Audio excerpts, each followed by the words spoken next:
Ben Harris-Quinney. Well, I'm heartened that we've heard so many negatives about the current state of the European Union from the Remain campaign. I don't know if you remember David Cameron's Bloomberg speech where he said that we're not only going to get a complete reform of Britain's relationship with the European Union, but he was going to reform the whole European Union. We were going to solve all the problems with the democratic deficit and the trading problems. And none of that happened. And it won't happen.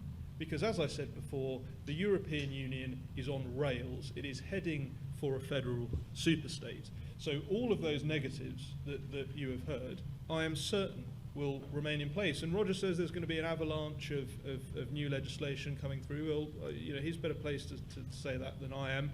I don't know. But there doesn't need to be. All the European Union needs to do is carry on down the track it's on, and we'll see a federal superstate, an undemocratic, unelected bloc that I don't believe serves the interests of people on the ground in the United Kingdom. And I want to just touch briefly on uncertainty as well, because my belief is that the European Union, certainly the Eurozone, is essentially a vast Ponzi scheme that will blow up sooner or later.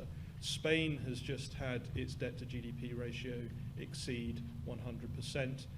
There's a similar case for many of the southern European countries. I think we are headed for another recession. Not I, like Gordon Brown, to say we've abolished boom and bust. There will be another recession, and when that happens, a lot of the southern European countries are going to go under.